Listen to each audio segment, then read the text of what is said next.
We talked about how to do the exam. We talked about what some of the normal and abnormal findings look like. So now we're just going to go a little bit through in a little bit more detail some of the clinical decision making around using the FAST exam and using ultrasound in trauma. And just a reminder, again, hit these key points hard. 4 things we can diagnose: hemopericardium, pneumothorax, hemothorax, and hemoperineum. That's it. 4 diagnoses. We may see other findings. We may get clues to some other things, but with high clinical certainty, these are the only 4 diagnoses we can make. And just hitting home again, if they're unstable, this can help us decide what immediate interventions may need to be done or how we need to direct those immediate interventions. And if they are stable, we get additional information about the patient that our history and physical can't give us to help us make decisions on what resources are needed, where they're needed, and the timing of some of the other things that we're going to do.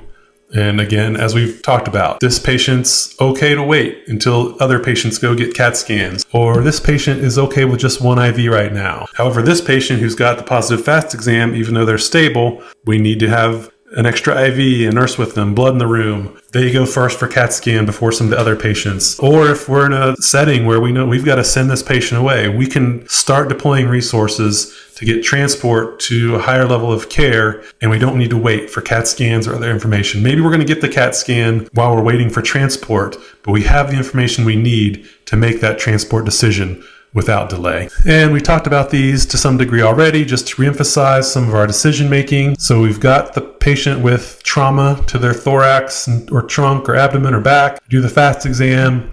If it's positive and they're unstable, then we either do or direct their next intervention, which may be a chest tube, maybe thoracotomy, maybe laparotomy. You may do a temporizing pericardiocentesis depending on your setting. However, if it's a positive FAST exam and they're stable, then they can probably go get other imaging, CT scan, but they're going to move up the line and they're going to get that CT scan first, and they're going to get it with a nurse next to them, with blood in the room, with good IV access. If the FAST is negative and they're unstable, then you're going to do things differently. Maybe you can kind of rush them over for CT scan, but again, with good resources.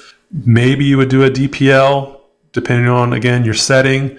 Or maybe you start resuscitating and then repeat after you've completed some resuscitation, and maybe enough blood accumulates in their abdomen or their chest that it now becomes visible and you know what you're dealing with. But you certainly want somewhat resuscitation before they go for CT scan or other imaging. And then lastly, if you have the negative FAST exam and the patient is stable, then you can kind of use all of the clinical information in front of you and decide, is this patient high risk and they still need a CT scan? Or is this a lower risk patient and maybe they don't need a CT scan? Maybe I can repeat the FAST or follow them clinically. Or, if they're pretty stable and you're not that worried, maybe they can go home and have good instructions on what to come back for and delayed imaging if necessary. It's beyond the scope of what we're talking about to prescribe every single patient, every scenario. That's where we use the brains in our head and we're clinicians and we make clinical decisions, but we can make better clinical decisions with the information that point of care ultrasound gives us. So just a little bit, we've kind of alluded to this throughout our discussion here, lower resource areas. And I work in critical access hospitals in addition to the academic center. I think we can all hopefully appreciate how extra timely information can help us make decisions. For a critical access hospital, maybe we don't have a surgeon available, or maybe the surgeon's got to come in from home. Those are all big decisions, but we can make those quickly within minutes at the bedside with ultrasound. So if we see an abnormal FAST exam, maybe we know we need to put in a chest tube, or if they've got blood in the abdomen, then we can immediately start the transfer process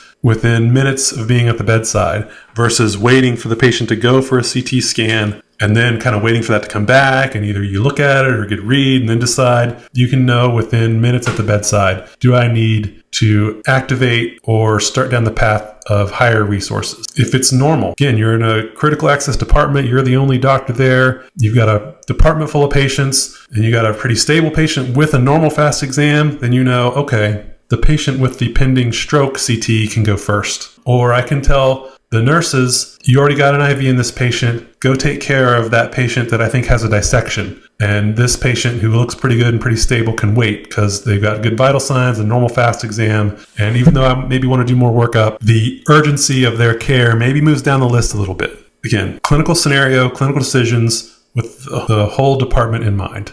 And just to emphasize some of this with a case, so you've got 64-year-old male, stable vitals, they've got abdominal pain, and you see fluid in their abdomen with a FAST exam at the bedside. Minutes after they show up. There's 3 other stable trauma patients. They were all in the same motor vehicle crash. All of them have negative FAST exams. Who gets the extra IVs? Who gets the extra nursing attention? Who goes to CT first? The FAST exam makes that decision easier for you. Same scenario. However, this time you're at a critical access hospital. You're the only doctor in the building. So now what? Do you need to call for a helicopter?